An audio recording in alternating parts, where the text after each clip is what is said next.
Bonsoir à toutes et à tous et bienvenue dans Hebdo Chauffe. On est ensemble pour 2 heures de direct, donc jusqu'à 23h pour 2 heures d'actualité et de décryptage. Mahdi Ghazal, notre éditorialiste, m'accompagne ce soir. Bonsoir Mahdi. Bonsoir Nouhed. Comment ça va? Très très bien, en ce deuxième jour mois de novembre. du mois de novembre. Et voilà, on est content d'être ici parmi vous. Fouad Chergui est également des nôtres. Bonsoir Fouad. Bonsoir à tous. À côté de Fouad, on retrouve Faisal Mataoui. Bonsoir Faisal. Bonsoir Nouhed, bonsoir à tous nos amis téléspectateurs. Mabrouk le Jazair le 1er novembre. Et toutes de vert vêtues, Nassima Abdelrahman. Bonsoir Nassima. Bonsoir à toute l'équipe. Bonsoir. Sami Qaidi est également des nôtres. Salut Sami. Salut, bonsoir à l'ensemble de nos téléspectateurs et à l'occasion du 70e anniversaire du déclenchement de la glorieuse révolution de novembre 1954. Je dirais aussi vive l'Algérie et Allah yarham shuhadana. Le premier déplacement à l'étranger du président de la République, Abdelmadjid Tebboune, un voyage en 2 étapes. D'abord le Caire et puis Masqat. Abdelmadjid Tebboune a été chaleureusement accueilli aussi bien par le président égyptien Abdel Fattah al-Sisi que par Sa Majesté le sultan d'Oman, Haytham Ben Tariq. Un tournant marquant dans la politique étrangère de l'Algérie sur lequel nous reviendrons avec notre premier invité ce soir, le docteur Ahmed Ben Saada, auteur et analyste politique. 70e anniversaire du déclenchement de la guerre de libération nationale, un anniversaire célébré comme il se doit entre mémoire et puissance. On a pu assister à un impressionnant défilé organisé par l'armée nationale populaire. 70 ans après le 1er novembre 1954, la mémoire reste vive. Nous ferons un bond dans le temps avec Zohra Drif, Moudjahida et veuve du Moudjahid Rabah Drif, donc Rabah Bitat. Et puis nous parlerons cinéma avec Nariman Zekar. Ce sera en fin d'émission. Le cinéma, un outil majeur dans la construction de l'identité algérienne, en particulier durant la guerre de libération nationale.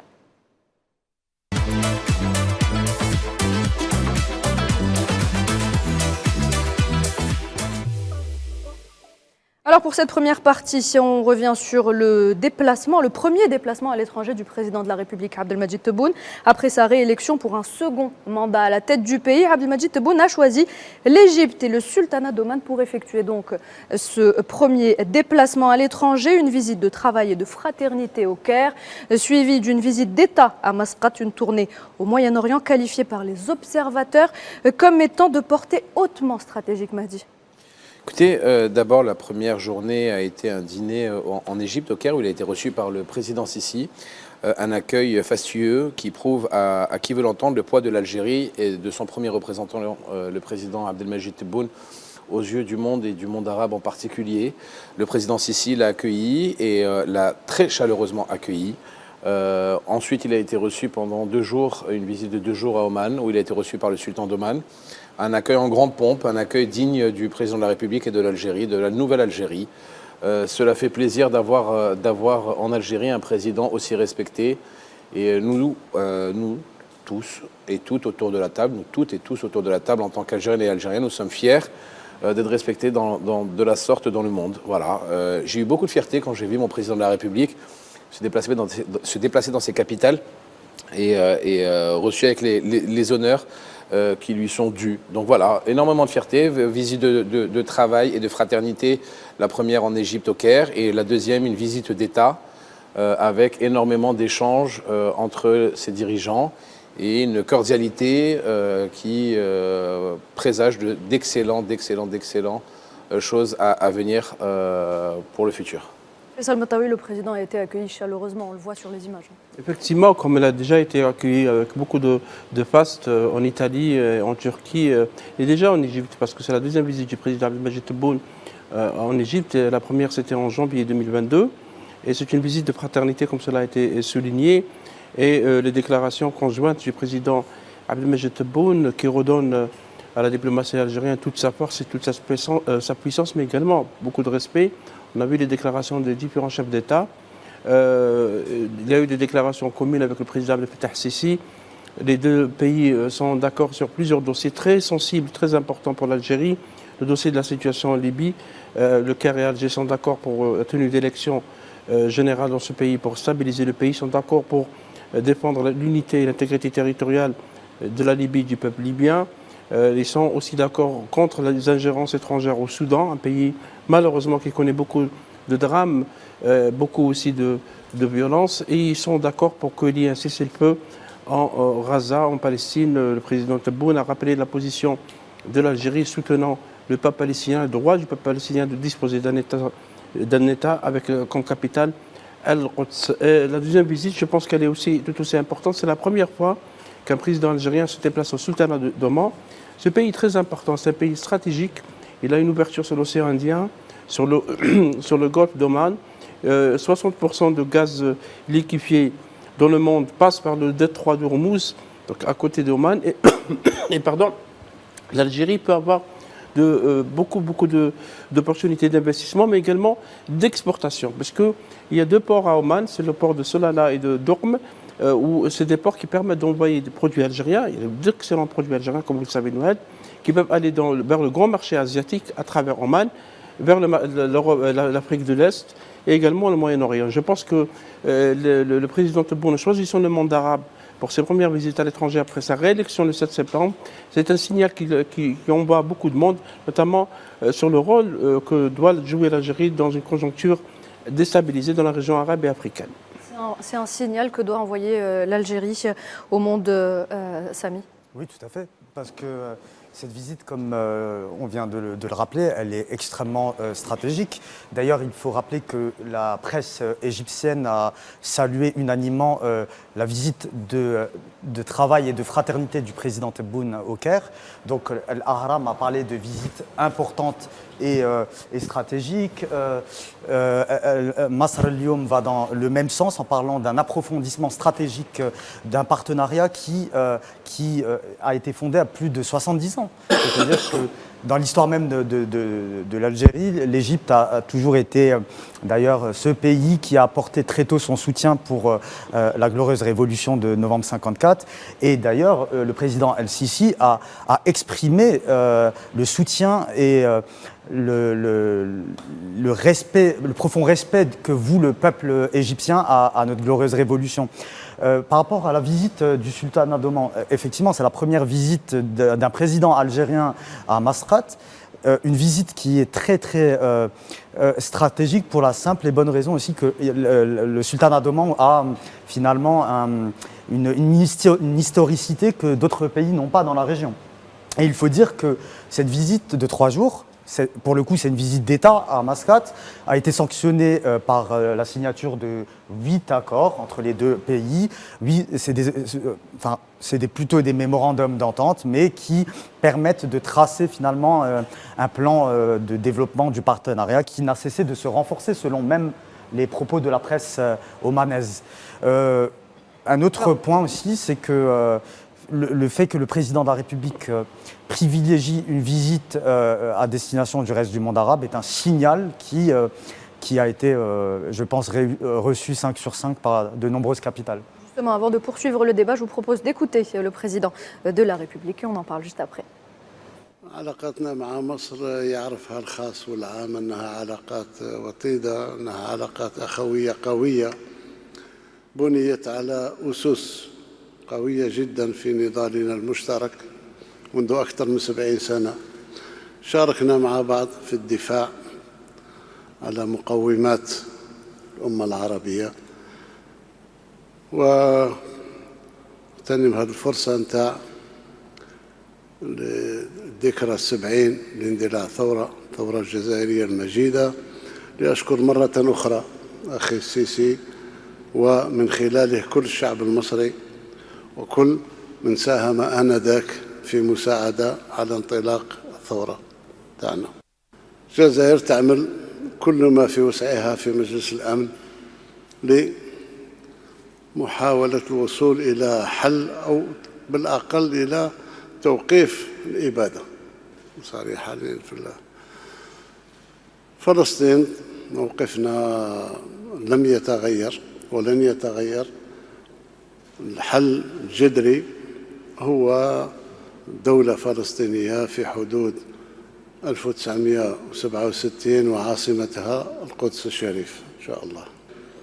ليبيا الشقيقة الموقف تاعنا لن يتغير، أن الحل ما يكون إلا ليبي والحل جذري هو في الانتخابات. الشرعية نتاع الانتخابات هي اللي تخلي من يستفاد من الشرعية من التصويت تاع الشعب الليبي هو اللي قادر يسير ليبيا إن شاء الله. بالنسبة للسودان تأسف كثير على ما يجري بين الأشقاء. أمور هذه صعبة جدا، لا في الدين تاعنا ولا في الأخلاق تاعنا ولا في احنا ومصر دولتين لن تتدخل أبدا في بين الأشقاء إلا للصلح، ما نغدي لا طرف ولا آخر. Nassima. Donc, je vais encore me répéter pour dire que l'accueil glorieux réservé à Monsieur le Président de la République dans ces pays frères de l'Algérie, il est réservé à travers sa personne à l'Algérie, qui revêt d'une importance et que recèle d'une place remarquable au bassin méditerranéen. Ça reste quand même la pièce maîtresse du bassin méditerranéen. Sans oublier qu'on doit attribuer à l'Algérie d'être la mère des opprimés, la voix des sans-voix, la défenseuse de la cause juste. Et donc, inlassablement, l'Algérie défend et se bat pour que la paix règne dans le monde.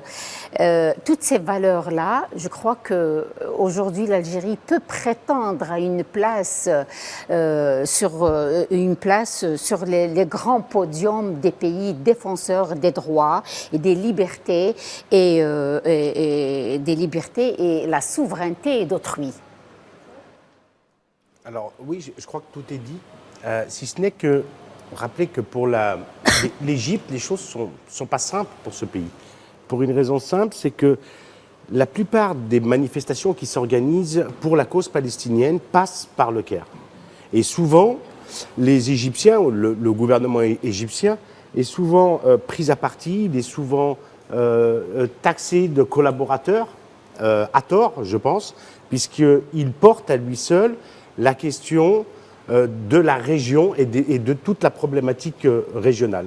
Ça, c'est ce qu'on oublie souvent de dire sur l'Égypte, et je pense que cette visite doit faire du bien au président égyptien. La deuxième, c'est que Oman, oui, on peut préciser que Oman, c'est la Suisse. Et stratégiquement, effectivement, c'est intéressant, cette visite est intéressante pour l'Algérie comme pour Oman, et peut-être démarrer des discussions sur un plan neutre, sur de bonnes bases. Voilà. Je pense qu'il y a un point qui est important souligné par le président Tebboune. Quand il a parlé du Soudan, il a parlé de la fitna. La fitna, c'est la discorde. La religion musulmane dit que la fitna ashaddu min al-qatl. Le président cible bien une puissance régionale qui malheureusement alimente ce conflit entre frères. Ça, c'est le premier point. Deuxième point, le président Sissi a évoqué les opportunités d'investissement en Algérie. Il a parlé de 5000 entreprises égyptiennes qui sont prêtes à venir investir en Algérie dans le secteur des infrastructures, des ponts, des routes, etc. Le même appel a été fait par le président Tebboune à l'adresse des Algériens, des entreprises pour venir investir, parce qu'il se trouve que l'Égypte est le premier partenaire commercial d'Algérie avec $1 milliard. Je suis d'accord avec Fouad par rapport à Oman. Oman est un pays qui a un PIB, produit intérieur brut par habitant de $20 000 selon la Banque mondiale. C'est un pays qui a eu beaucoup d'opportunités et d'investissements. Et les deux États, pour la première fois dans leur histoire, Oman et l'Algérie ont décidé de créer un fonds d'investissement pour investir dans le secteur comme l'agriculture saharienne, comme les énergies renouvelables, etc. Et c'est tant mieux que l'Algérie varie ses partenaires commerciaux et économiques pour sortir de certaines dominations. Et vous savez, je parle de l'Europe qui a tendance parfois à réorienter ou imposer certains choix, et parfois considère l'Algérie comme un simple boutique ou un simple marché au lieu d'investir venir dans le pays. Alors je vous propose, attendez messieurs, je vous propose d'aller maintenant du côté d'Oran où nous attend Ahmed Ben Saada. Ahmed Ben Saada, bonsoir. Bonsoir madame et merci pour l'invitation. Merci à vous de l'avoir accepté. Alors Ahmed Ben Saada, peut-on parler de véritables tournants dans la politique étrangère de l'Algérie d'un bond qualitatif ? Effectivement, ce deuxième mandat, à mon avis, commence très bien. Les deux pays visités par notre président sont deux pays de la Ligue arabe et nous savons qu'il y a des tensions dans cette ligue. Et deux pays arabes, l'un se situe en Afrique et l'autre se situe en Asie. Donc deux pays avec différentes possibilités de collaboration, soit diplomatique ou commerciale. Pour ce qui est de l'Égypte, et pour aborder dans le même sens que vos invités sur le plateau, il faudrait souligner que, en fait, l'Égypte a une histoire avec l'Algérie, une histoire très solide, commençant par l'aide égyptienne durant notre guerre de libération. Vous savez que le président Nasser vouait en fait une très grande admiration pour la révolution algérienne et il a aidé. Mahdi ? Oui, bah écoutez, la seule chose qu'il faut savoir, c'est que l'Égypte est un grand pays. L'Égypte est un pays qui a toujours, sans mauvais jeu de mots, est rené toujours de ses cendres, comme le Sphinx. Donc, oui. C'est un pays qui s'est toujours relevé, qui a toujours été un partenaire fiable, et un partenaire complet, et un partenaire honnête avec l'Algérie. Est-ce que le choix du président d'aller au Caire comme premier déplacement à l'étranger, c'est un choix symbolique? C'est un signe, c'est un choix symbolique dans la diplomatie. Après sa réélection, ou même après son élection. C'est une réponse, Mahdi, si vous permettez, en parenthèse. Parce que le président Abdel Fattah Sissi, quand il a été élu, le premier pays étranger visité après son élection, c'était l'Algérie. Voilà. C'est donc par délicatesse et élégance le président Tebboune. Voilà.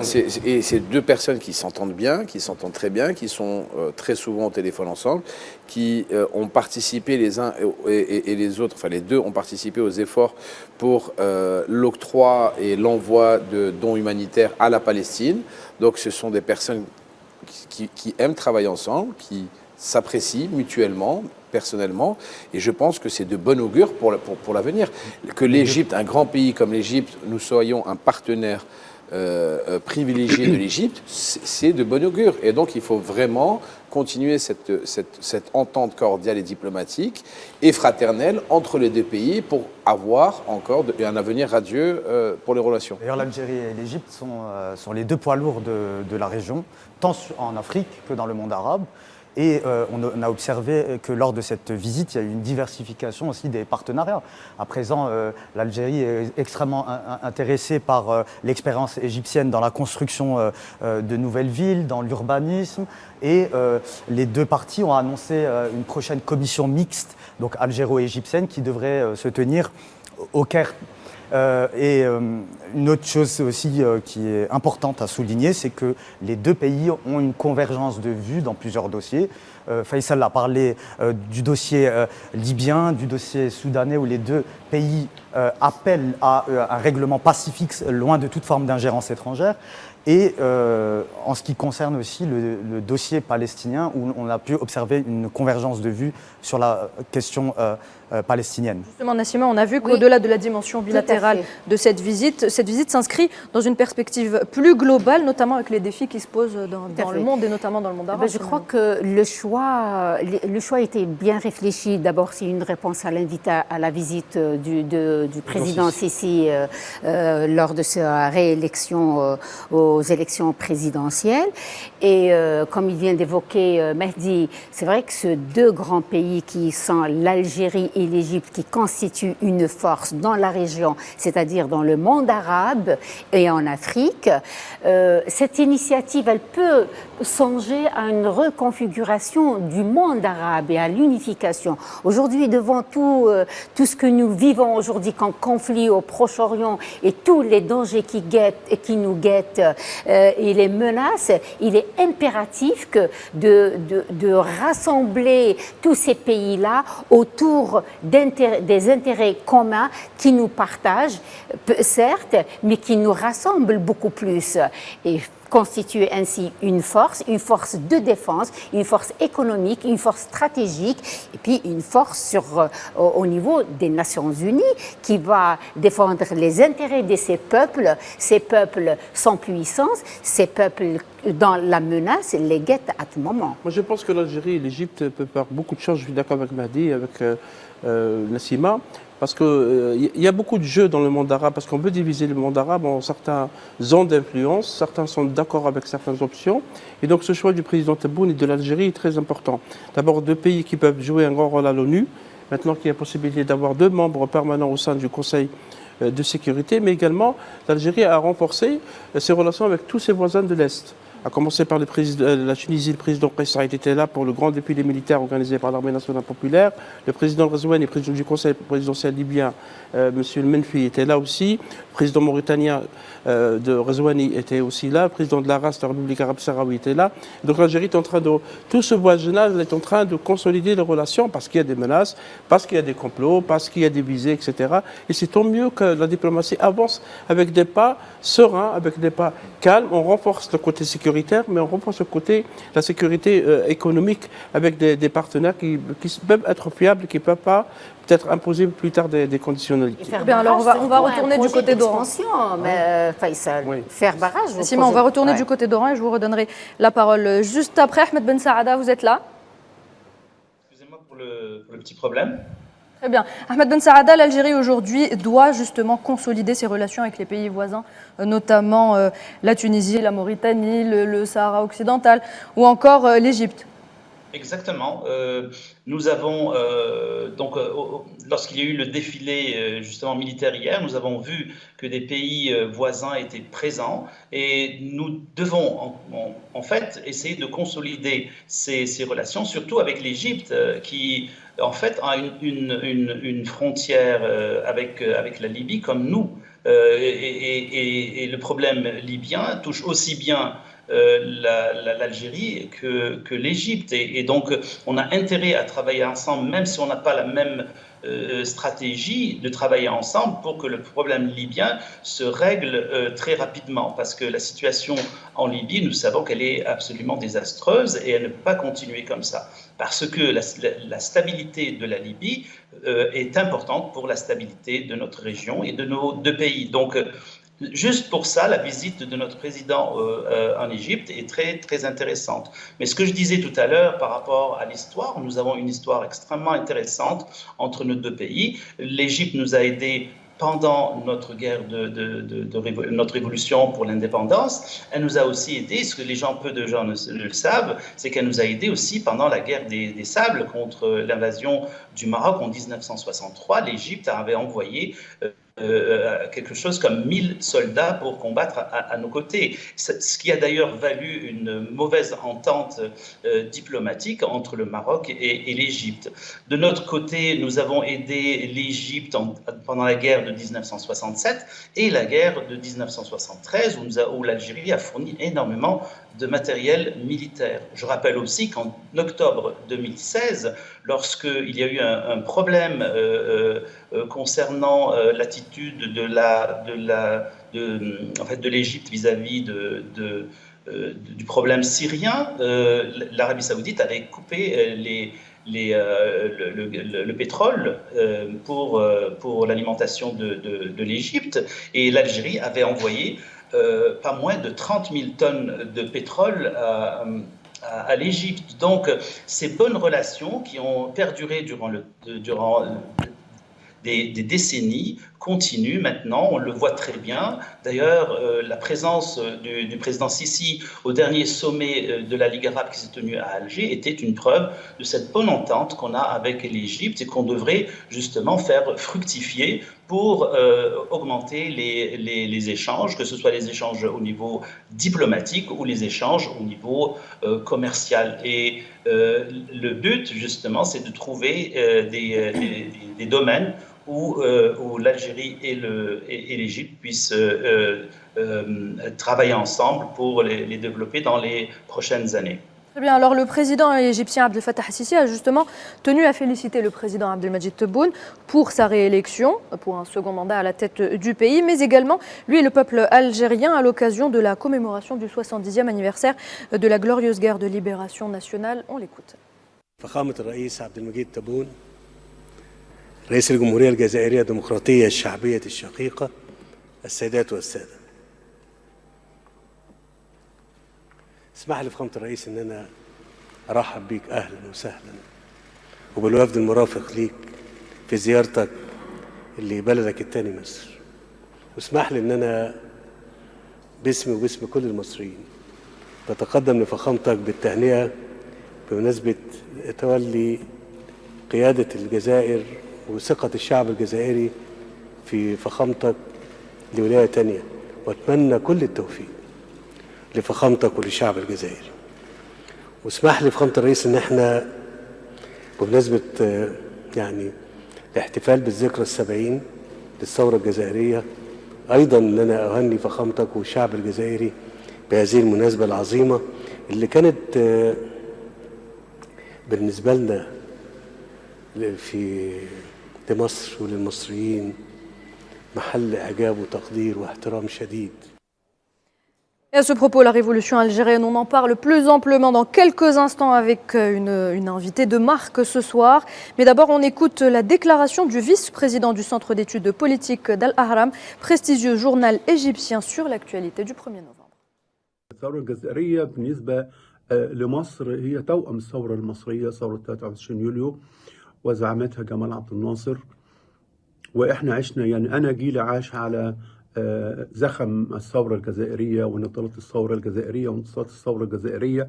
الثورة الجزائرية لم تكن فقط انتصارا للشعب الجزائري، ولكن كانت انتصارا للشعب العربي كله، انتصارا لشعوب العالم الثالث، شعوب الجنوب التي تسعى إلى التحرر والاستقلال من الاستعمار. هذه الثورة ستظل نبراسا لكل المناضلين في العالم الثالث، وستظل محطة مهمة جدا لتأكيد حرية الشعوب وحق الشعوب في العدالة والحرية والاستقلال. العلاقات بين مصر والجزائر علاقات تاريخية دولتين كبيرتين في وطننا العربي. طموحاتنا المشتركة لبناء مشروع نهضوي عربي والانتصار لأهدافنا العربية المشتركة في حاجة إلى تجمع عربي. كنت أتمنى أن أقول في حاجة إلى الوحدة العربية، ولكن وحدة العرب الآن في أسوأ حالتها بكل أسف. تعرت تماما الفجوة الكبيرة بين الحاكمين والمحكومين في معظم الدول العربية. الشعب العربي في كل أقطاره بقلبه وعقله وضمائره مع الشعب الفلسطيني والشعب في لبنان ضد العدوان الإسرائيلي السافر وحرب الإبادة الإسرائيلية في غزة وفي لبنان. الوحدة العربية مهمة جدا، ولكن نحن الآن نسعى إلى روافع، ونعتقد أن مصر والجزائر رافعتان مهمتان لاستعادة الوعي العربي في الوحدة وفي الاستقلال. التقارب المصري الجزائري تقارب مهم وضروري، ونجاح هذا التقارب هو بداية لإعادة ترميم ما تم يعني تهشيمه من أركان الوحدة العربية والوعي العربي المشترك. On passe tout de suite au débat.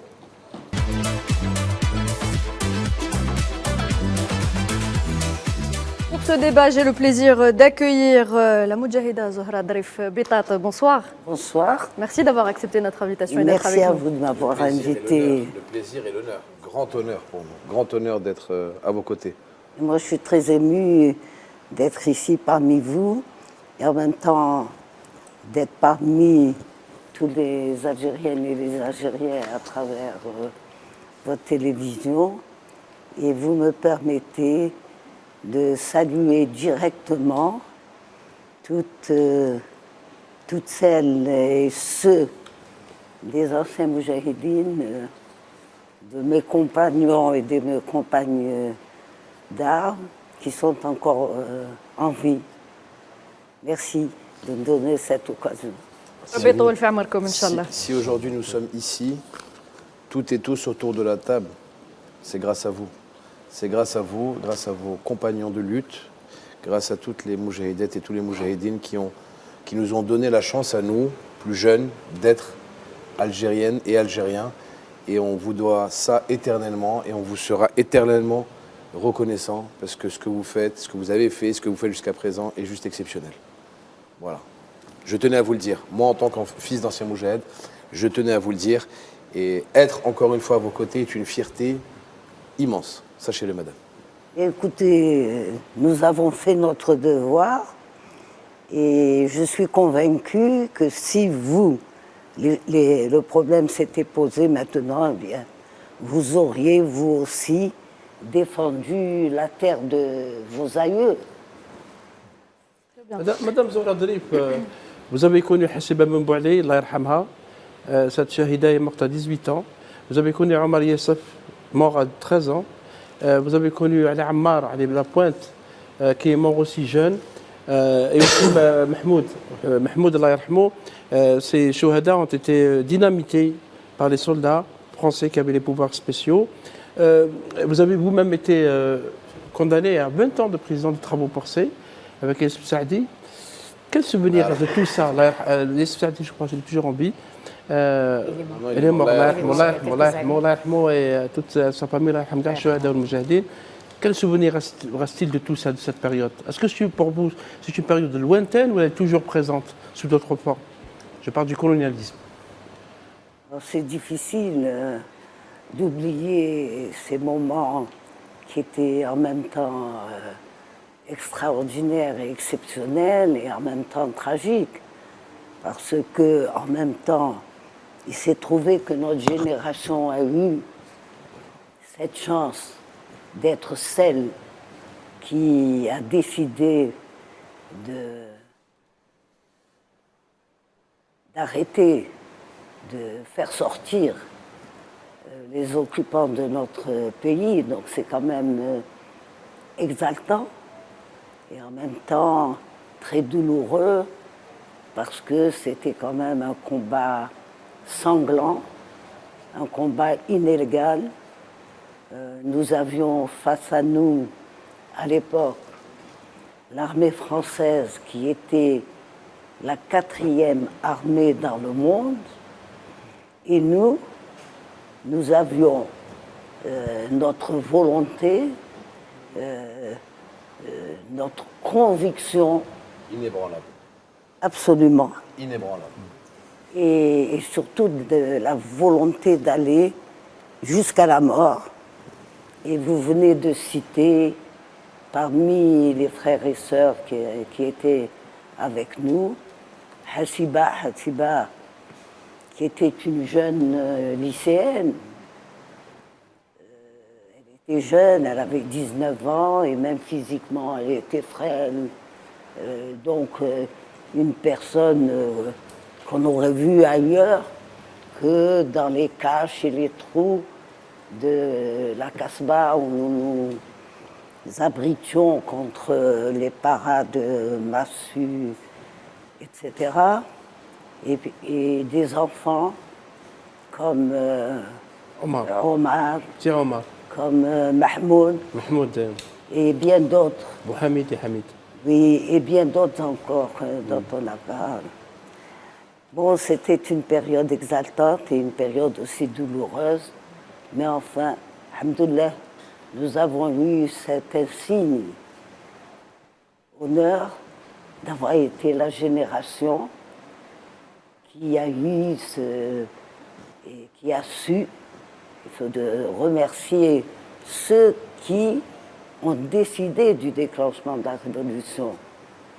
Parce que il fallait avoir une connaissance totale, absolue, et du terrain, et des zones, et de leurs sentiments, et de leur évolution, pour dire c'est maintenant, ça n'est pas un autre jour. Et en cela, ces jeunes qui avaient à l'époque 25-26 ans, le plus âgé était, je crois, Ben Boulaïd, rahimallah. Ben Boulaïd, tu vois. Non, Ben Boulaïd. Ben Boulaïd, rahimallah. Il avait 35 ans.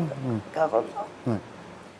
Donc c'était eux qui avaient ce sens aigu de la réalité de leur pays, qui avaient la connaissance absolue de leur peuple, de leur volonté, et qui ont dit c'est maintenant, c'est pas un autre jour.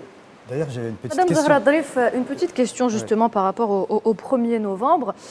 Vous disiez dans une interview que vous avez accordée au quotidien Al-Mujahid il y a quelques jours que vous êtes revenu sur la symbolique du 1er novembre et vous avez dit que le choix du 1er novembre pour mener des dizaines d'opérations à travers le territoire était un choix stratégique. Est-ce que vous pouvez nous en dire davantage? Eh bien oui, vous savez que le 1er novembre, c'est pour les catholiques la Toussaint. Oui.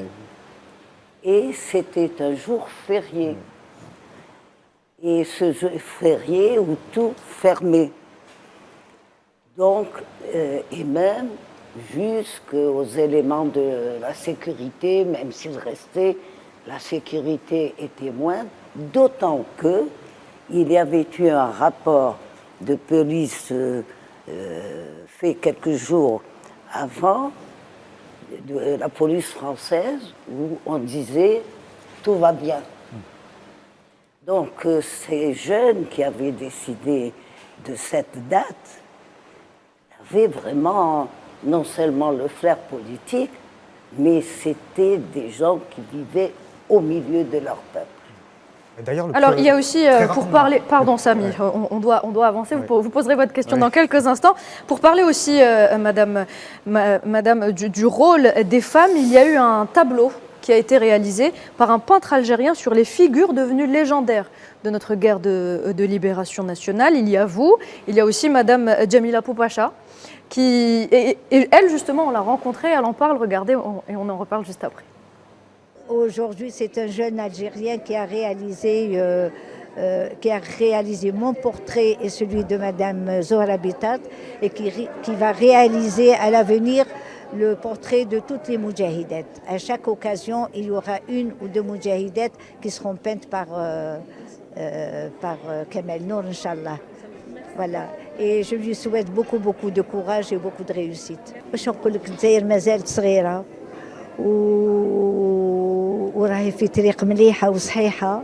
إن شاء الله الشبيبة ديالنا تكمل في هاد الطريق هذه تقشط على قوايمها إلا حبت الجزائر تنجح وتطلع على خاطر ما هم غير ولادها اللي يطلعوها الجزائر ما كانش اللي يجي. ونزيد نقول لهم حاجة تانية واحدة أخرى عندنا بزاف العديان ينتهلاو بزاف في البلاد على خاطر ما عندهمش غير من غيرها. وتحيا الجزائر.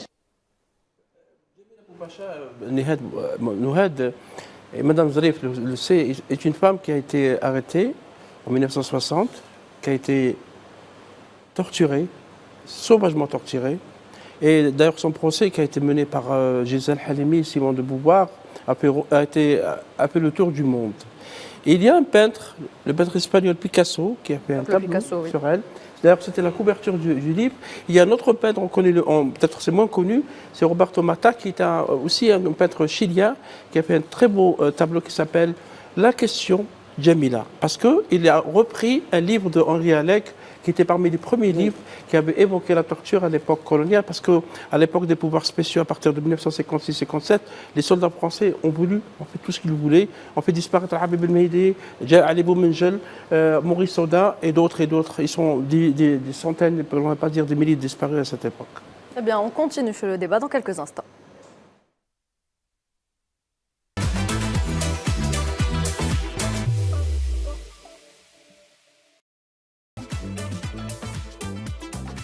Regardez Hebdo Show, bienvenue à vous si vous venez de nous rejoindre. On poursuit notre débat. L'Algérie, le peuple algérien, célébré hier 1er novembre les 70 ans du déclenchement de la guerre de libération nationale. Le 1er novembre 1954, les Algériens venus des quatre coins du pays ont décidé de prendre les armes et ont décidé de déclencher cette guerre qui les sortirait du joug colonial et les mènerait à leur indépendance. Nassima. Oui, cette révolution qui est enseignée aujourd'hui dans toutes les universités du monde et qui reste un modèle. Aujourd'hui, comment peut-on la transmettre aux nouvelles générations, à votre avis, Madame Zohra Drif? Je pense qu'elle a été déjà transmise. Nous l'avons... Comment l'enseigner? D'abord, à travers les familles. Vous savez, peut-être au début...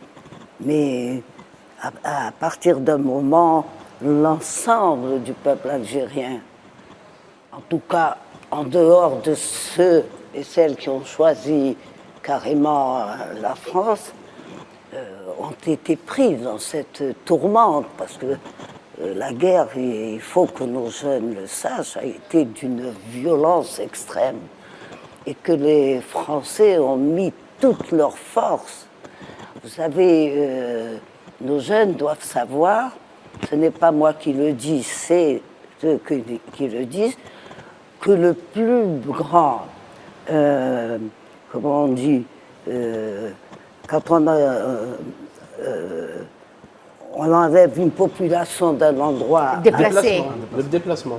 le plus grand déplacement dans le monde et dans l'histoire, c'est un de leurs politologues qui a été ministre, qui l'écrit, il y a tout un livre là-dessus, a été fait pendant la guerre chez nous et sous le général de Gaulle, quand le général Chal a pris le pouvoir. J'ai souvent entendu dire parmi nos enfants que de Gaulle nous a donné l'indépendance.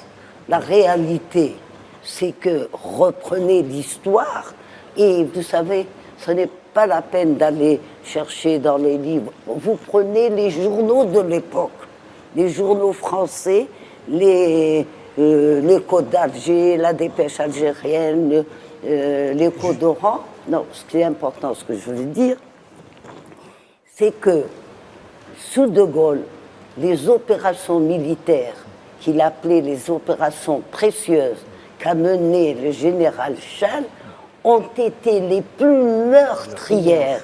Ils ont vidé totalement la population des Aurès, de Louarsenis jusqu'à Annaba, l'ont descendu dans le Sahara, dans des camps. Pourquoi? Parce qu'ils disaient le poisson se nourrit de l'eau. On va vider. Donc ils ont vidé la population où se réfugiaient les combattants qui les nourrissaient. Et le poisson, on va le tuer. Alors il faut que cette idée que le général de Gaulle nous a donné l'indépendance est totalement fausse. Les plus meurtrières. Pardon, je voulais juste continuer. Attendez. Le rôle des Algériens de l'étranger, qui étaient à l'étranger. Quel a été le rôle des Algériens? Eh bien, vous savez, une des caractéristiques de la révolution algérienne, c'est la seule mouvement révolutionnaire qui a transporté la guerre chez le colonisateur. Chez le colonisateur. Et il y a eu des actions extraordinaires. Ils se sont attaqués à leur économie morpiane. Ils ont fait sauter les usines de morpiane. Je n'ai pas tout en tête. Et leur contribution a été aussi déterminante dans la victoire de l'Algérie. J'ai vraiment beaucoup d'émotions de vous avoir parmi nous et tous autant sur ce plateau. J'ai une question un peu plus personnelle. Quel était votre état d'esprit le jour du 1er novembre 1954, donc le jour du déclenchement de cette glorieuse révolution? Eh bien, écoutez, je vais vous rappeler les faits de ce moment et vous allez conclure vous-même. C'était donc le 1er novembre 1954. Moi, j'étais à l'université d'Alger. Donc, l'université n'ouvrait ses portes que le 13 novembre. J'étais donc chez nous, dans le petit village colonial Vialar, qui s'appelle aujourd'hui Tissemsil. Et mon jeune frère, Abdelkader allait tous les matins attendre les journaux qui venaient d'Alger par le car Blidéa. Ce matin, et moi j'attendais qu'il amène les journaux. C'était dans ce petit village une de mes joies. Donc, quand il est arrivé à la maison, il a failli exploser. la porte d'André, quand on a ouvert, il brandissait les journaux et il disait « Taltgouha, taltgouha ». Et là, j'ai compris. Des journaux.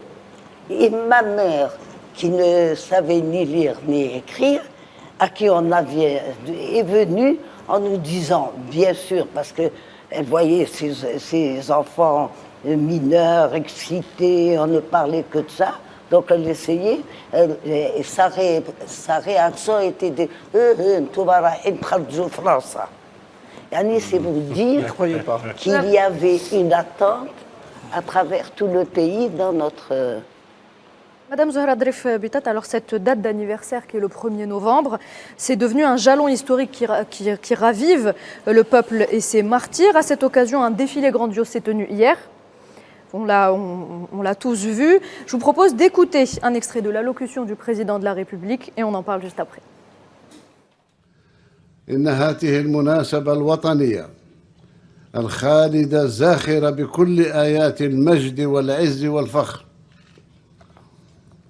تبقى نفحاتها الطيبة تثبت بأن الجزائر التي انتصرت بالأمس على الاستعمار تواصل بكل ثقة درب انتصاراتها بفضل أبنائها وبناتها الأوفياء لعهد الشهداء الأبرار. في هذه الذكرى السبعين لاندلاع ثورة التحرير المجيدة أتوجه بالتحية إلى الجيش الوطني الشعبي وكل الأسلاك الأمنية والمرابطون على الحدود دفاعاً عن أرضنا الطاهرة والساهرين على حماية أجوائنا ومشارفنا البحرية والمستعدين لبذل النفس والنفيس والتضحية من أجل الحفاظ على وديعة الشهداء الأمجاد والدفاع عن الجمهورية ومكتسباتها. Madame Zohra Drif Bitat, alors ce défilé, plusieurs invités d'honneur y ont assisté, mais pas que. Il y a eu aussi le peuple algérien qui est venu en nombre pour assister à ce défilé, le peuple algérien qui a accueilli le président de la République chaleureusement. Qu'est-ce que vous en pensez justement du fait que ce défilé ait eu une aussi grande ampleur? Écoute, moi je suis comme notre peuple, j'ai été vraiment transportée de joie, vraiment, que vous dire d'autant que nous vivons actuellement douloureusement ce qui se passe en Palestine et je ne savais pas quelle était ma joie et ma fierté de voir la fille de l'ALN arriver à ce haut niveau, parce que je pense qu'on est au niveau international dans beaucoup de domaines et dans celui-là.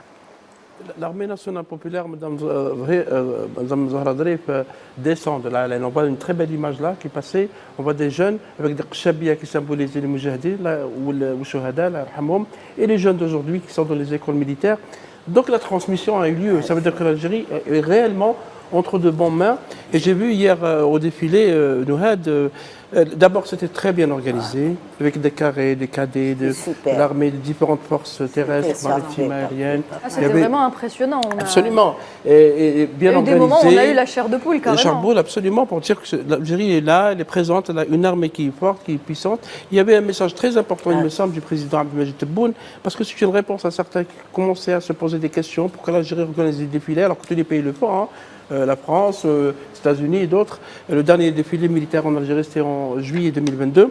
Le président Tebboune a dit une phrase importante, il me semble. Il a dit qu'il est essentiel de souligner que la doctrine de l'armée nationale populaire est que son armement est destiné et défensif.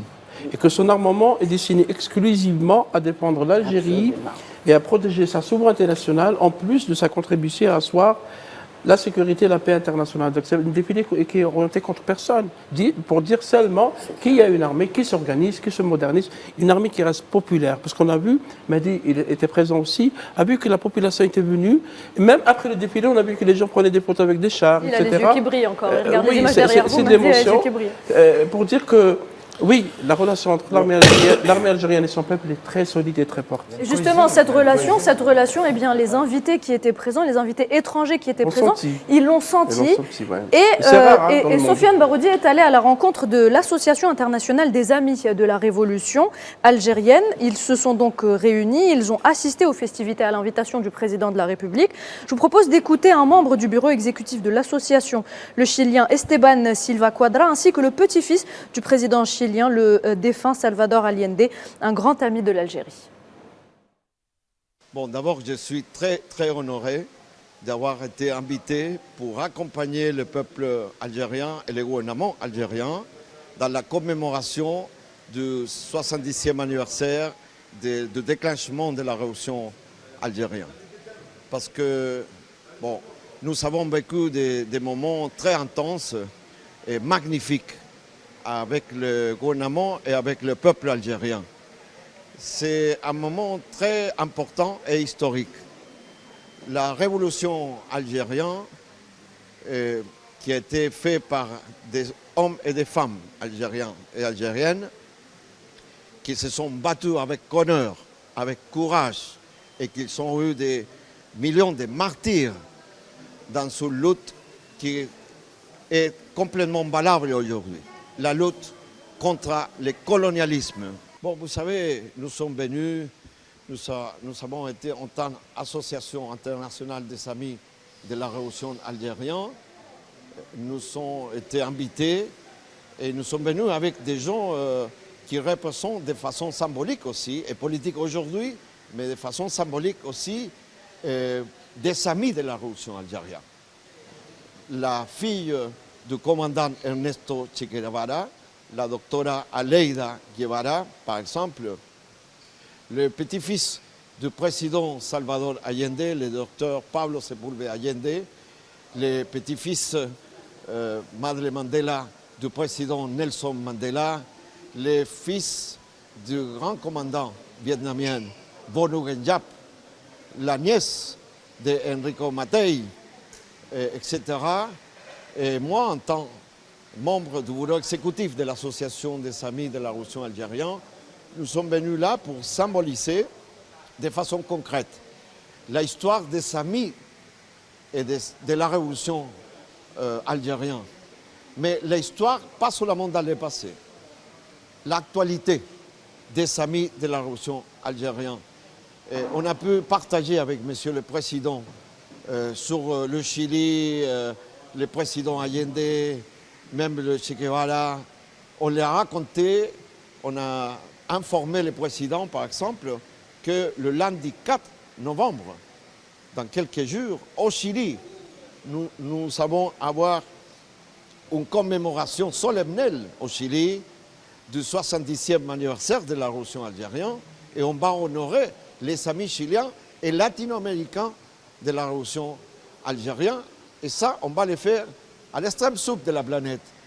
Même s'il y a une très longue distance, il n'y a pas une distance. On est très approché sur les cœurs, sur les mêmes valeurs, sur les valeurs de la révolution algérienne, sur la lutte pour la autodétermination du peuple.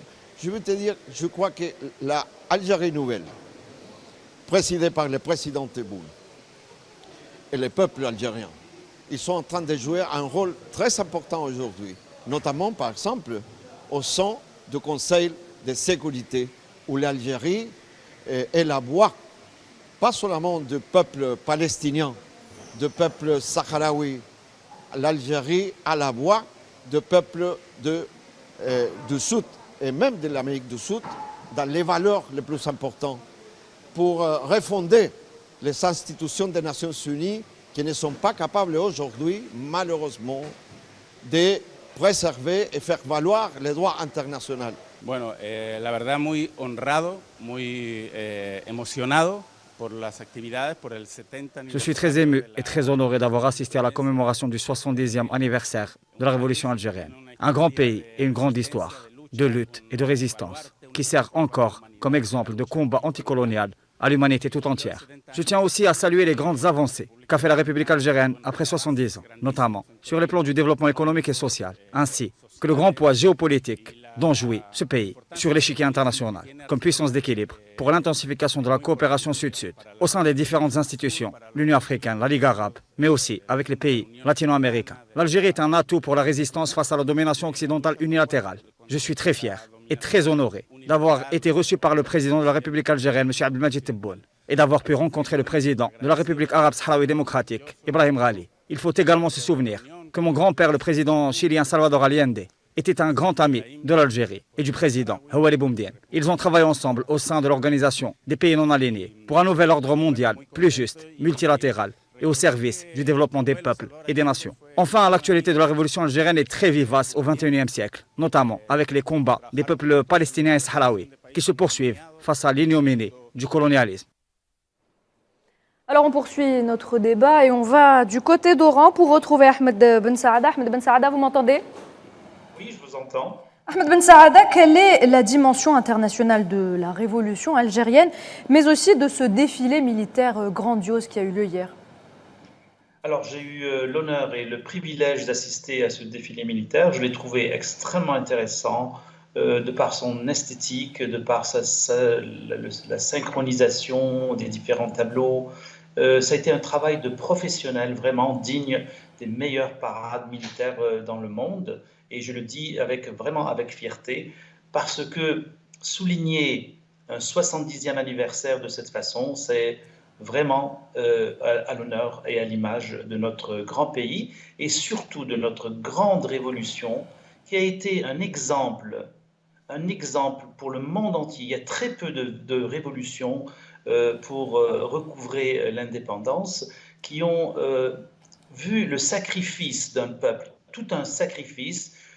Et ce sacrifice n'est en fait que la continuité de tous les sacrifices qui ont été faits depuis 1830. Et donc, assister au 70e anniversaire de cette façon-là, ça a été pour moi vraiment une grande joie, une immense joie, dans la mesure où ce 70e anniversaire et cette parade militaire se tient dans un contexte géopolitique extrêmement, dangereux, extrêmement trouble dans notre région. Et le fait de montrer ce professionnalisme, soit on a vu les forces terrestres, les forces aériennes, les forces maritimes, donne une juste valeur de notre puissance militaire. Je rappelle qu'en 2024, le Global Firepower Index a classé l'Algérie en deuxième position en Afrique, juste après l'Égypte, ce qui est aussi rejoint ce qu'on disait tout à l'heure au sujet de notre relation avec l'Égypte, et il le classait 26e sur 145 pays dans le monde, ce qui nous donne une position très, très intéressante pour justement montrer à tous les gens qui veulent s'en prendre à l'Algérie, parce que l'Algérie, de par ses positions, de par ses valeurs, de par son ADN, comme l'ont souligné souvent les intervenants, nous avons un ADN qui prône la justice au niveau du monde, qui défend les causes justes dans le monde. Et ce n'est pas juste une position d'un gouvernement ou des gouvernements qui sont passés, mais ce sont des positions tout un peuple. L'Algérien a un ADN qui vient en fait, qui a été hérité de nos martyrs et de personnages en fait historiques comme Madame Dreyf. Je suis très touché de l'avoir entendu parce que parler devant ces personnes qui ont donné leur vie pour un pays, c'est très très difficile parce que nous l'avons eu facile, parce que nous avons vécu dans une Algérie qui est indépendante. Et comme je le dis très souvent, moi, mes parents n'ont jamais étudié. Et moi, grâce justement à notre pays, grâce au dévouement de nos martyrs, j'ai réussi à faire des études très très poussées jusqu'au doctorat, et je ne l'aurais jamais fait si notre pays n'était pas indépendant. Donc, ce défilé revêt une importance capitale, surtout au point de vue de la vision, de l'image que doit donner l'Algérie, une image juste, une image forte pour les voisins qui sont belliqueux et qui, actuellement, ne nous veulent pas que du bien. Très bien, merci Ahmed Ben Saada, merci d'avoir été avec nous ce soir. Je rappelle que vous êtes analyste géopolitique, j'espère à très bientôt. La dimension arabe et la dimension aussi panafricaine, on en parle dans quelques instants.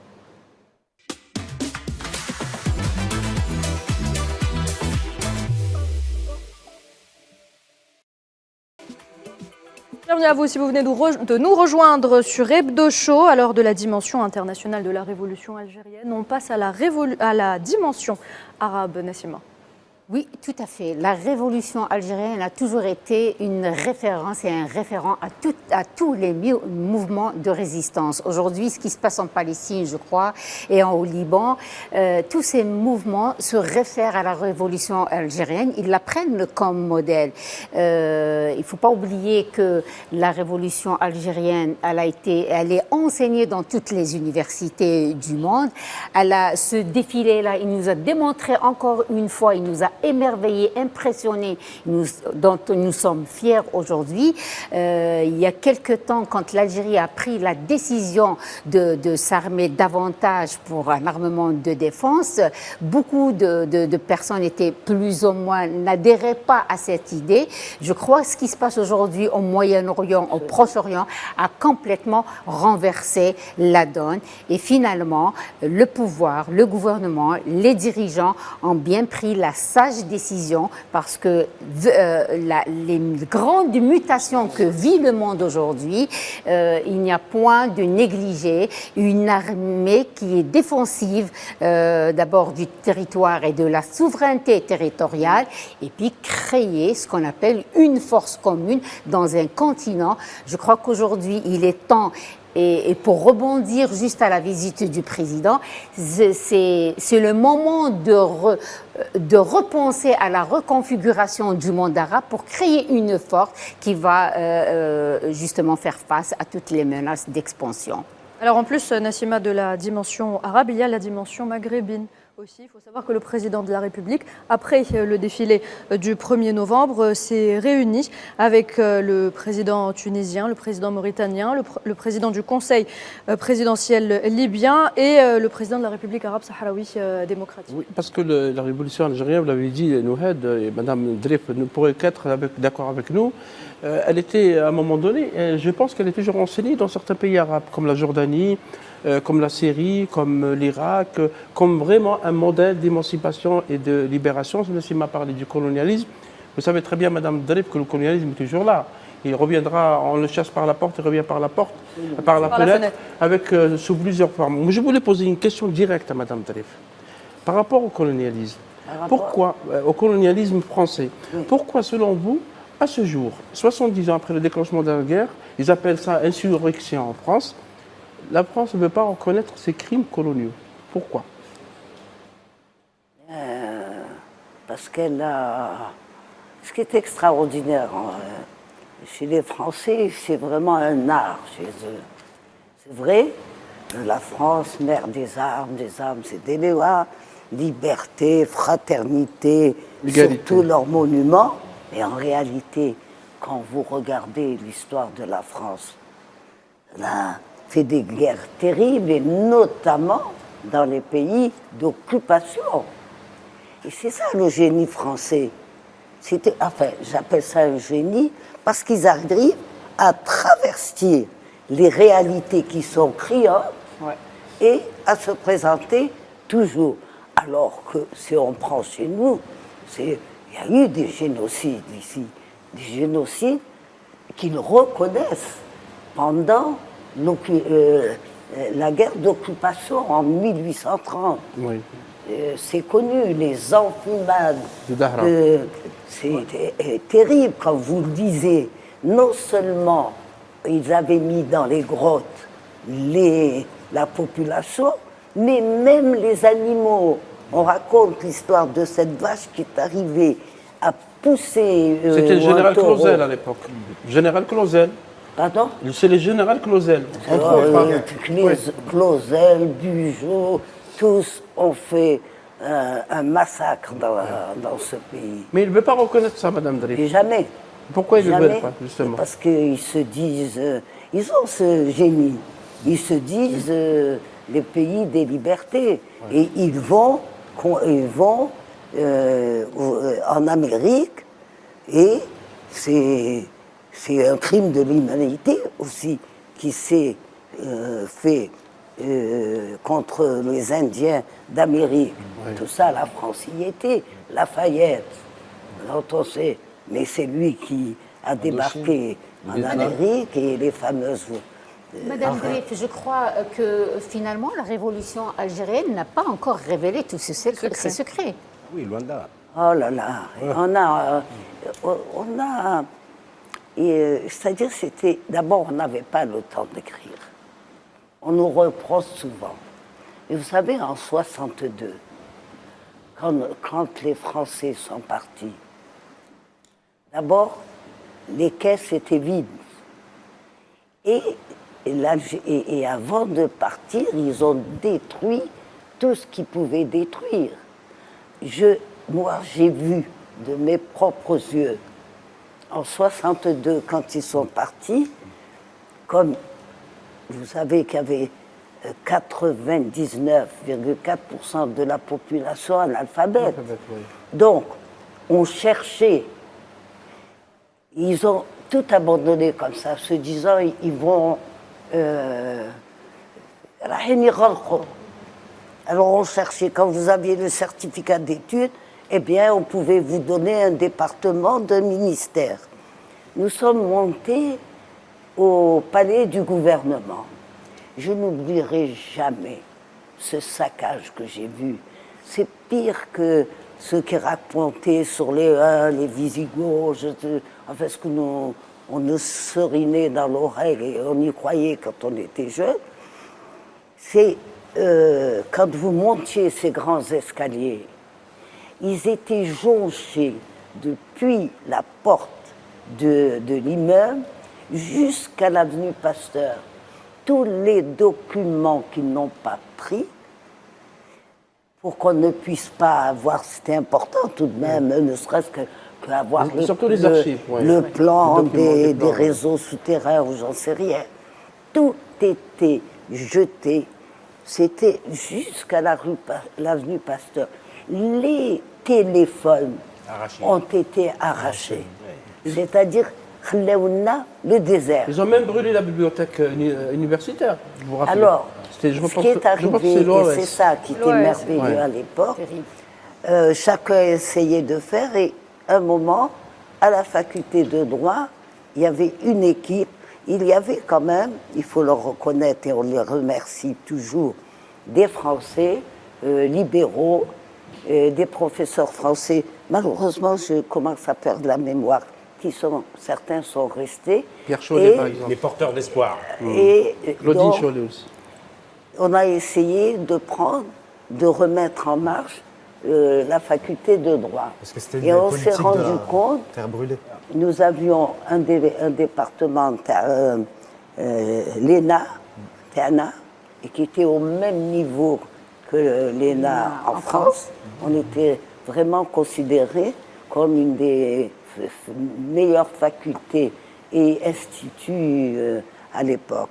Et à ce moment, on cherchait. À un moment, on m'a dit, écoute, non, laisse tomber, il faut aller à l'Institut d'études politiques pour continuer, concernant les livres, les revues, les trucs, il ne faut pas qu'on prenne du retard.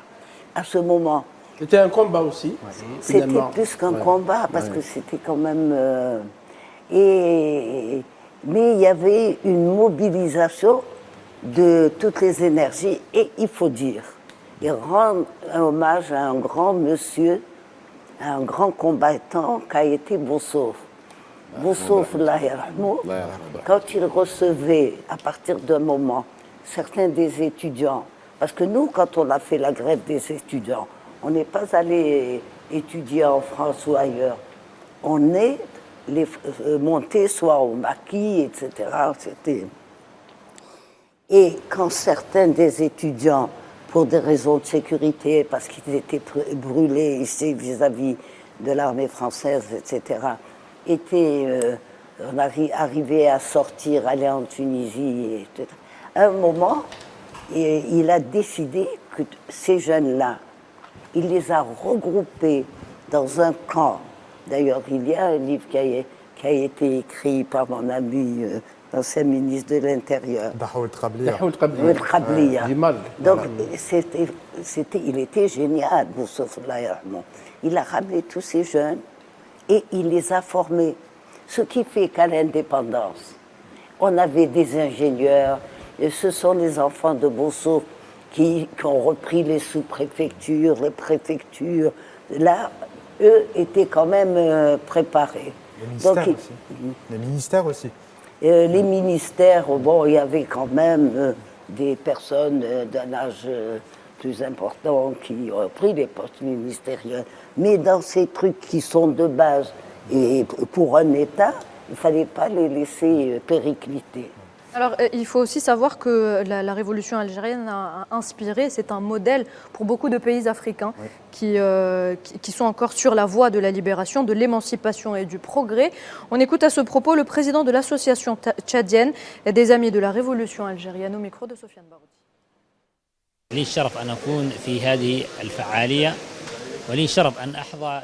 D'abord, je suis très honoré d'avoir participé à cette commémoration historique, à l'invitation de Monsieur le Président de la République algérienne. J'ai vu une grandiose commémoration. En tant que citoyen tchadien et en tant que représentant de l'association tchadienne des Amis de la Révolution algérienne, cette commémoration représente la puissance de l'Algérie et la détermination de son peuple qui a résisté courageusement, ce qui exprime le charisme d'un grand peuple africain. Je souhaite vraiment que les autres États africains et surtout mon pays, le Tchad, suivent l'exemple de l'Algérie qui a battu le colonialisme et qui a bâti son développement et son progrès avec de grands efforts et de très grands sacrifices en millions de martyrs. L'Algérie est connue pour être le pays des martyrs. Le progrès et le développement que nous observons est le fruit de ces sacrifices, mais aussi celui de l'union d'un peuple, et nous devons, en tant qu'Africains, nous unir et suivre l'exemple de ce grand État et de ce grand peuple.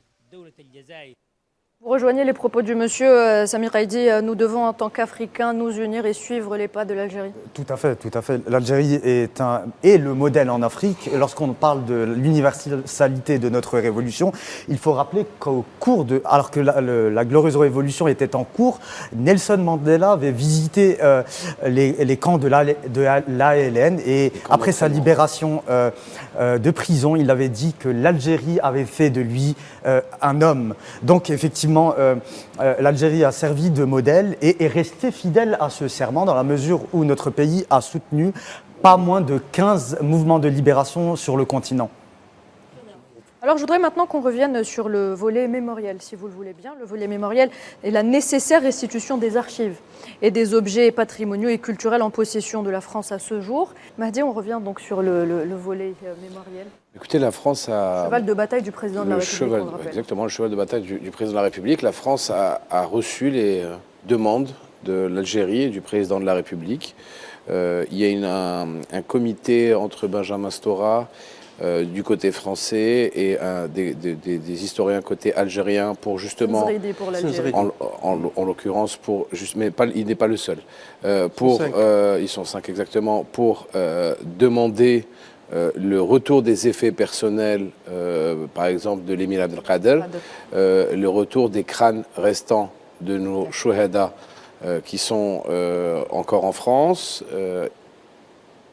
On a aussi un problème avec le Sahara où il y a eu des essais nucléaires qui ont été faits avec une indemnisation qui a été demandée et justement un nettoyage du Sahara, de la partie du Sahara qui a été contaminée par les essais nucléaires français. Malgré tout ça, 70 ans après, on a encore une réticence du côté français. Moi, ce que je ne comprends pas, et je vais vous le dire à vous en tant qu'ancienne Moujahida, et vous étiez une actrice de premier plan de tout ça, 70 ans après, n'est-il pas temps pour la France de faire une amende honorable et de reconnaître les crimes qu'ils ont commis pour enfin tourner la page. Parce que sur toutes les chaînes de télévision en continu, d'information en continu en France, on parle de tourner la page 70 ans après. Mais on ne peut pas tourner la page de quelque chose qui n'est pas réglé. On ne peut pas fermer le livre de questions qui ne sont pas encore répondues.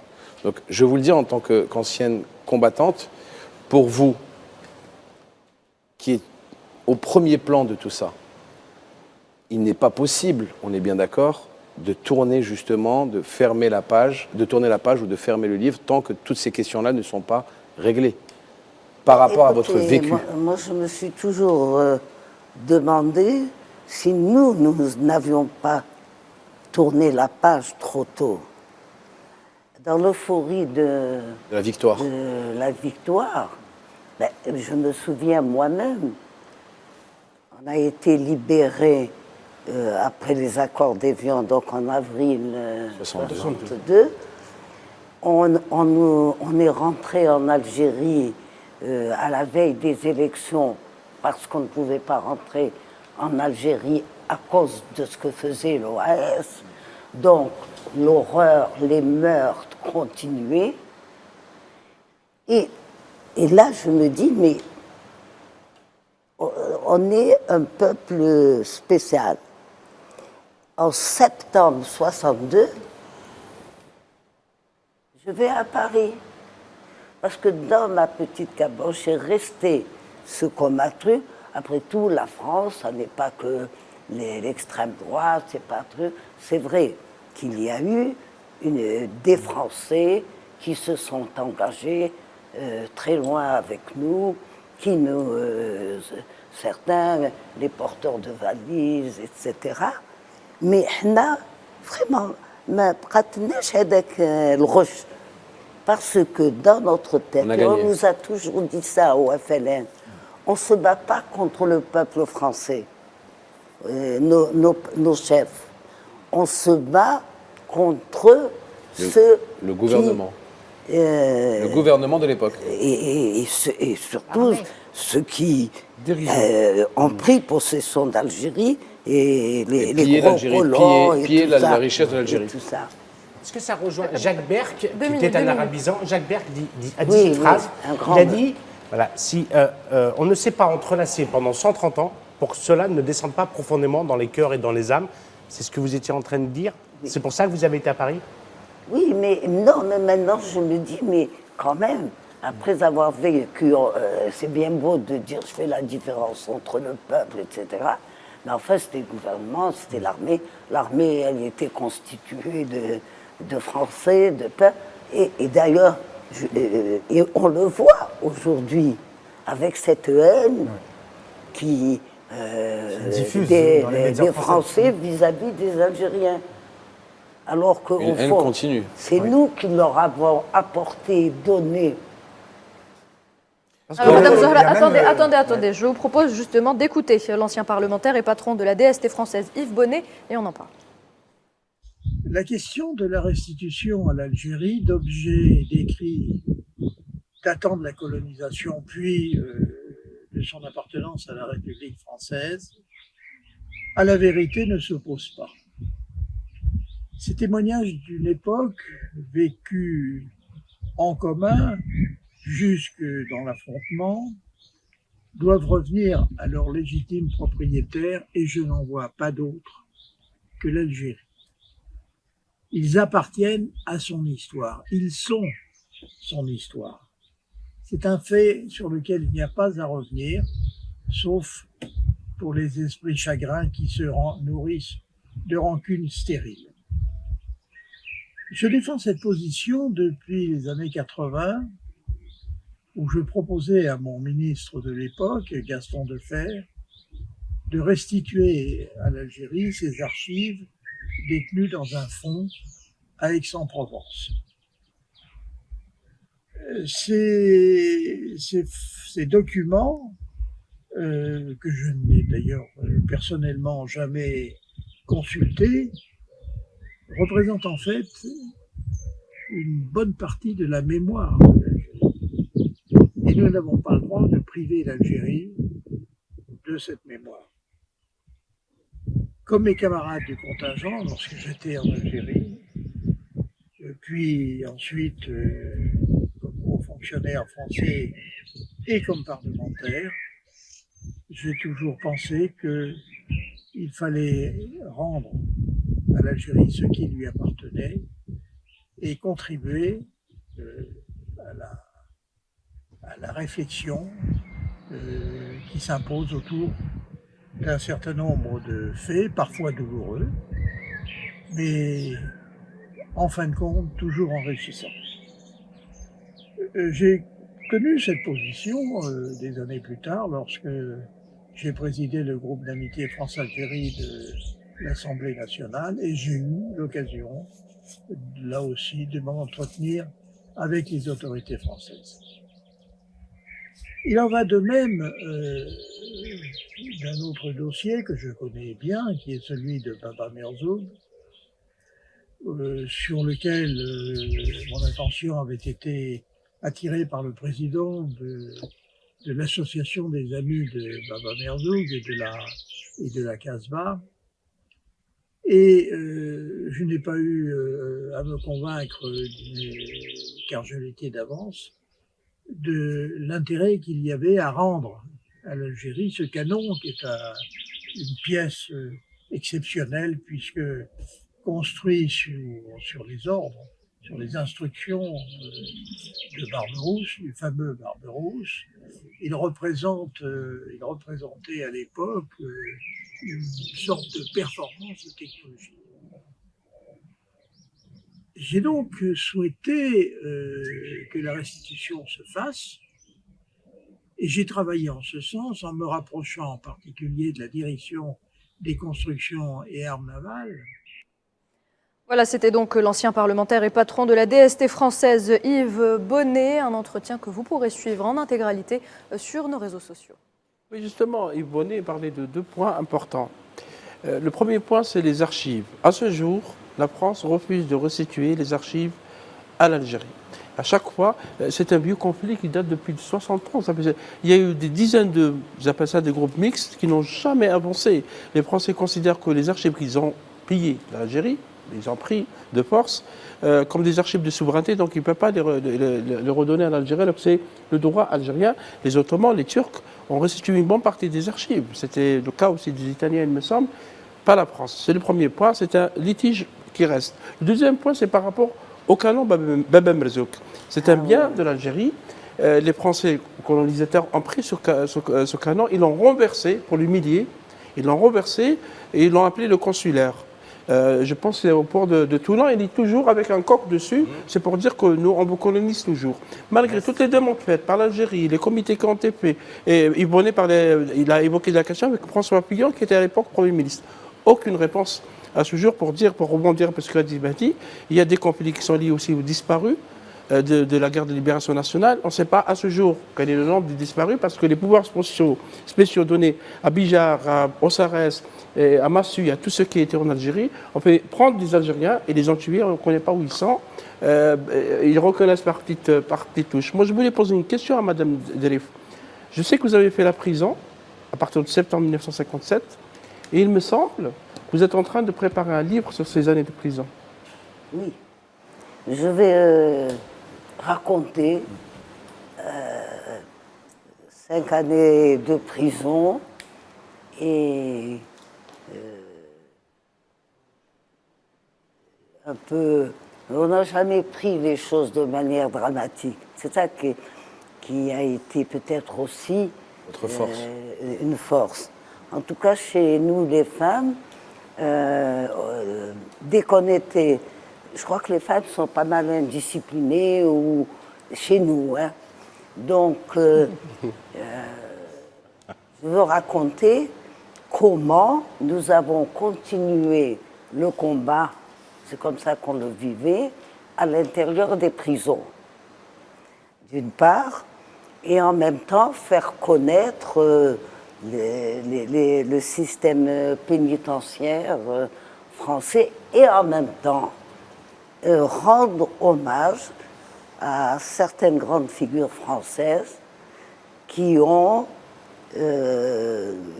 humanistes, et qui ont, à un moment donné, je pense à Madame Simone Veil, pris souvent sur elle-même certaines décisions pour un peu rendre le séjour dans ces prisons moins pénibles. Et même après que nous ayons fait des longues grèves, nous avions obtenu à partir de 1960-61, la grande grève qui avait été faite dans les prisons françaises et en Algérie, le droit de pouvoir nous inscrire dans des facultés ou pour passer des examens ou même au secondaire. Nous avions parmi nous, par exemple, certaines sœurs qui étaient en première et qui voulaient, ça faisait quand même, passer le bac. Et donc, voilà, je veux donner... Travail de mémoire. Alors, je veux dire aussi une chose, et qui m'a tellement bouleversée que je vais le dire, puisque tu parles de prison.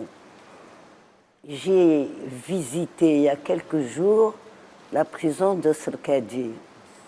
Qui est devenu un musée, qui a été fermé, qui est devenu un musée maintenant. Non, elle n'est pas musée encore, qui va être musée.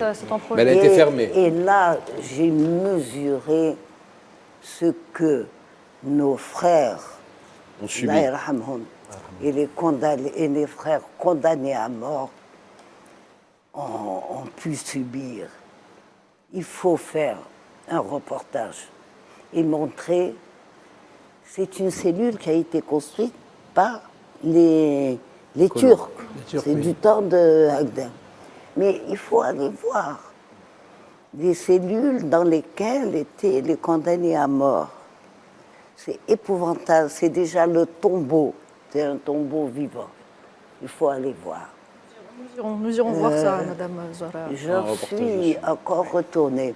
J'ai même vu la cellule où c'est la Bahbitat Laïramo qui avait été arrêtée, a passé je ne sais combien de temps là-bas avant d'être transférée en France.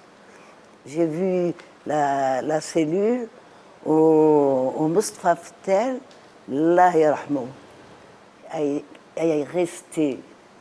Il a été arrêté en 55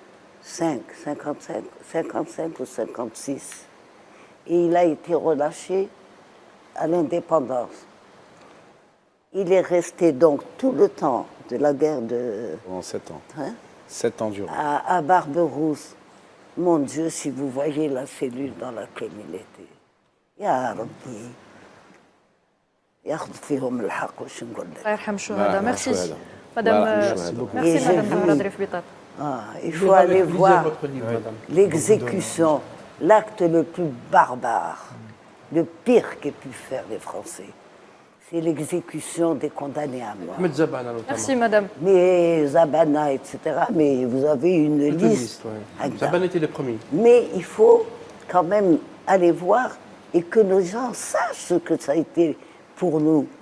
Et quand vous voyez d'où ils descendaient, donc quand ils allaient à 4 heures du matin pour les prendre, vous savez qu'on nous mettait, alors donc on leur mettait un peu plus, ce qui fait que dès qu'ils étaient là, et ils devaient être assommés un peu plus.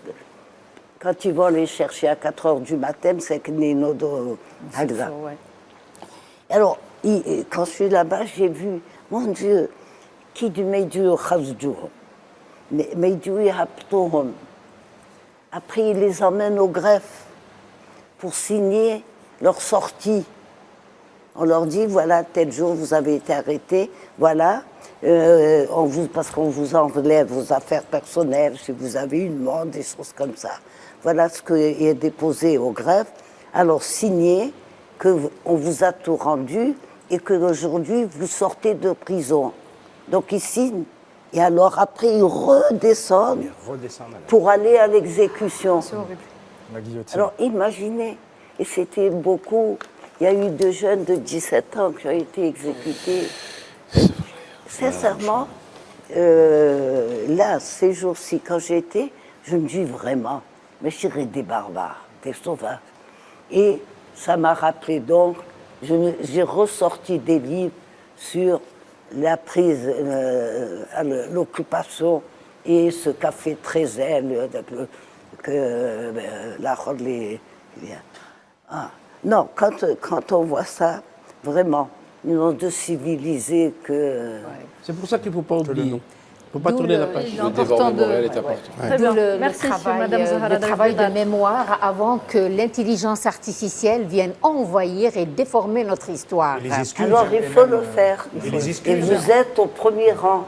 Parce que vous êtes avertis, vous avez les moyens. Il faut aller filmer. Il faut aller filmer.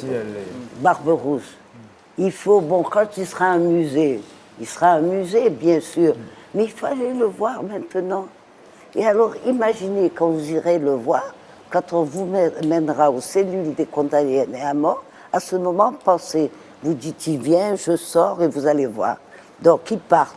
Tout ce chemin, ils vont pour se faire couper la tête. C'est terrible, ça. Et souvent, et à l'époque, c'était tous des jeunes, ils avaient 25, 26 ans. C'était plus que du courage. Vraiment, allez-y et faites un reportage. Merci beaucoup, madame. Très bien, merci beaucoup, madame Zahra. Merci d'avoir accepté notre invitation ce soir. Merci beaucoup, merci madame. Merci d'avoir été avec nous. On revient tout de suite.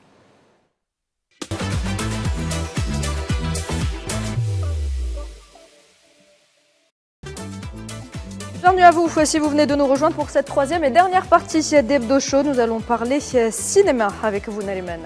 Bonsoir à tous. Alors oui, on va parler cinéma, mais juste avant, je vous propose de faire un petit jeu. Il va y avoir une image qui va s'afficher sur les écrans juste derrière.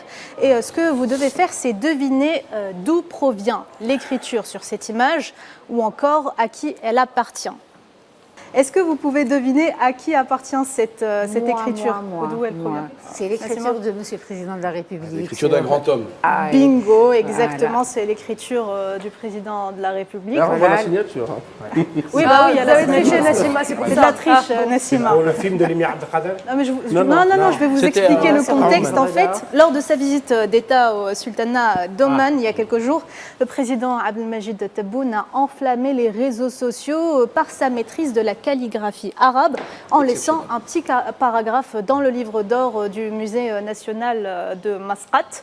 Et résultat, ce qui devait être un simple geste protocolaire s'est transformé en un sujet viral sur les réseaux sociaux, notamment sur X, où des centaines d'internautes se sont empressés de partager l'image et d'exprimer leur étonnement et leur admiration face à cette belle écriture. Du coup, face à cet engouement sur les réseaux sociaux, la presse internationale et principalement dans le monde arabe n'a pas tardé à s'emparer de ce sujet. Je citerai d'ailleurs le quotidien omanais El Rad qui dira « L'écriture du président Tebboune a créé la surprise par sa beauté et sa qualité ». Est-ce que vous avez des commentaires ?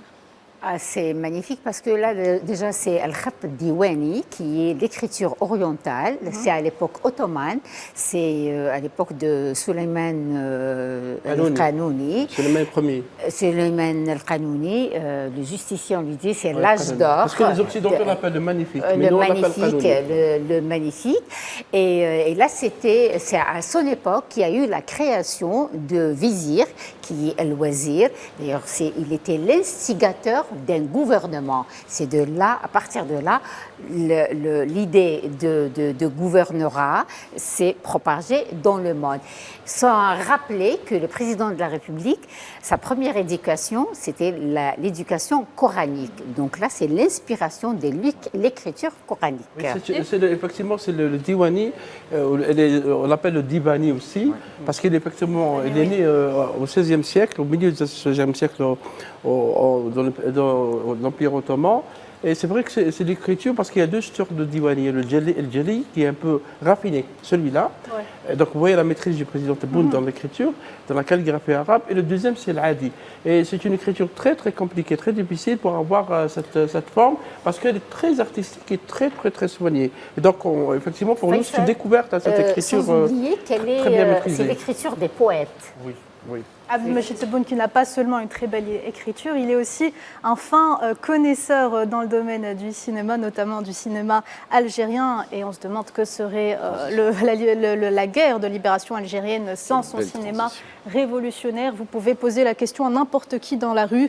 Vous leur dites quel est le film qui vous a marqué dans votre vie. Et je pense que les réponses, elles seront pareilles. On va vous parler de la bataille d'Alger, de l'opium et du bâton, ou encore... Chronique des années de Braise aussi, qui ont permis à notre pays d'avoir la Palme d'Or. Le vent des Aurès aussi, et j'en passe, il y en a plein. C'est des classiques intemporels et indémodables qui témoignent aujourd'hui de l'importance, que ce soit du film documentaire, du film d'histoire ou de la fiction historique dans le cheminement de la libération de l'Algérie du joug colonial. Particularité du cinéma algérien, c'est qu'il est né dans le maquis. Ce sont à travers un travail journalistique qui a été fourni par des maquisards qui ont appris à l'arrache à se servir de caméras pour capturer des images qui ont été ensuite archivées dans des archives filmiques, et c'est ces archives filmiques qui sont devenues la base des plus grandes productions cinématographiques algériennes. Donc pour faire un petit tour d'horizon de ces œuvres qui ont marqué l'histoire du cinéma algérien, j'ai tenté d'attribuer un film, voire plusieurs, à chaque décennie, et vous me direz ce que vous en pensez. Bon, je pense que mon choix était assez objectif. On verra. Donc pour les années 50, on a le tout premier film produit à cette époque, Algérie en flammes, réalisé par un militant anticolonialiste, René Vauthier, qui avait suggéré à l'époque aux dirigeants du FLN de produire un film qui décrirait les horreurs infligées par les colons et qui ferait connaître au monde pour la première fois la cause algérienne. C'est d'ailleurs, pour se remettre un peu dans le contexte historique, c'était une année après la création d'une cellule de production cinématographique afin de documenter l'expérience algérienne pendant la guerre de libération et d'accompagner son déploiement à l'international, le but étant de sensibiliser les peuples et de faire face surtout à la machine de propagande coloniale. Qui a vu ce film parmi vous? J'ai vu. Vous en pensez quoi? Faisal Mataoui, c'est de la triche, vous avez tout regardé. C'est pas de la triche, parce que ce film a fait connaître réellement ce qui se passait en Algérie. Le colonialisme français à l'époque, en 1958, disait qu'il ne se passait rien, c'est juste une insurrection de la population qui va vite régler. Alors que ce film a montré qu'il y avait l'Algérie flamme, parce qu'il montrait le napalm qui a été utilisé à l'époque. Et ça a permis d'internationaliser la cause algérienne, notamment à l'ONU. Voilà, alors, on va enchaîner. Pendant les années 60, maintenant, il y a eu une émancipation de la production et de la coproduction de films sur l'Algérie. Et là, je pense que sur ce point, on est tous d'accord. La bataille d'Alger, c'est le film qui mérite la première place de cette décennie. C'est un peu le film incontournable, connu à travers le monde et qui continue aujourd'hui d'en faire parler. Il a été classé par les experts parmi le top 50 des meilleurs films de tous les temps. Il a été primé plusieurs fois, dont un Lion d'Or au Festival de Venise. Années 80. Oui, il y a eu aussi 3 nominations aux Oscars. En gros, La bataille d'Alger, c'est le film qui a réellement, pour la première fois, exporté l'histoire de la lutte des Algériens dans les forums internationaux. C'est un film qui est diffusé, que l'on peut aller voir au cinéma encore, dans plusieurs salles, notamment aux États-Unis. Et enseigné dans les universités américaines de guerre, pour la lutte contre la guérilla. Oui, c'est un film qui retrace dans les universités. C'est la seule manière, par l'image, grâce à ce film, on retrace un petit peu, on parle de la révolution algérienne qui regroupe tous les événements. Et elle représente à elle seule aussi représentatif de la révolution. De notre glorieuse révolution à l'international. Et il y a d'autres films aussi qui se sont exportés. Je pense au Vent des Aurès, en 1966. Exactement, c'est ça. Bon, on va enchaîner, on n'a pas trop le temps. Pour les années 70, je vous avoue que le choix était un peu difficile pour moi, même si la logique met en avant Chronique des années de Braise de Mohamed Al-Akhdar Hamina, Palme d'Or au Festival du film de Cannes, premier film algérien et premier film arabe et africain à avoir remporté ce prix. C'est une fresque monumentale qui démonte l'engrenage qui a conduit l'explosion de la guerre de novembre 54. Alors, autre film phare de la décennie, c'est la coproduction algéro-grecque Z, un film réalisé par Costa Gavras, qui est résolument un film engagé et ancré dans l'antifascisme qui à l'époque dominait l'Europe du Sud. Il y a aussi dans la même ligne... Qui a donné l'Oscar à l'Algérie, premier Oscar. Oui, premier Oscar, exactement. Et qui a été primé lors du Festival international du film arabe à Oran cette année. Monsieur Costa Gavras était avec son épouse. Il a été reçu avec son épouse et il a été honoré par la ministre de la Culture et le Wali d'Oran en lui remettant un trophée d'honneur par rapport à sa carrière et ce qu'il a apporté à l'Algérie. Il a eu un message exceptionnel envers l'amour qu'il portait à ce pays. Et pour la petite information, il s'est marié en Algérie avec son épouse il y a plus de 30 ans. Pendant le tournage du film. Pendant le tournage du film, il y a plus de 30 ans. Voilà. Ouais, voilà. Donc ça, c'est un amoureux de l'Algérie. L'Oscar qu'ils ont eu, ça reste le seul Oscar arabe et africain. Voilà. Donc un très très grand réalisateur. Voilà. Ouais, un film culte, un grand réalisateur. Il y a aussi dans la même ligne de cinéma engagé le film Autopsie d'un complot du réalisateur algérien et militant du FLN Mohamed Slim Riyad, une œuvre qui aborde comment l'Algérie a déjoué un complot orchestré par les réseaux d'extrême droite. Et pour les années 80, ce qu'on peut retenir, c'est le film Zarda ou Les Chants de l'oubli de la grande Assia Djebbar, qui avait obtenu à l'époque le prix du meilleur film international au Festival de Berlin. Donc après, c'est les années 90, la décennie noire, qui ont été marquées par un déclin de la production cinématographique. On sait tous pourquoi. Néanmoins, quelques films et téléfilms ont vu le jour. On citera Les Enfants du Soleil de Mohamed Eftisen, qui aborde le rôle joué par les mouvements sportifs en soutien à la guerre de libération dans les zones urbaines, notamment à travers la figure du boxeur Ilyes Maziani. Et aujourd'hui, les années 2000, en particulier à partir de 2012, nous assistons à des productions qui s'intéressent particulièrement au parcours des artisans du mouvement d'émancipation des Algériens sous forme de ce qu'on appelle des biopics, qui ont été réalisés en collaboration avec le ministère de la Culture et le ministère des Moudjahidines, qui ont mis à disposition de très grands moyens dans l'objectif de servir les efforts de la construction mémorielle. De grands personnages, comme on le voit ici, Lalla Fatma Soumer, Moustapha Ben Boulaïd, Ahmed Zabana, L'Aqid Lotfi et plus récemment L'Arbi Ben Mehidi ont été immortalisés sur les écrans.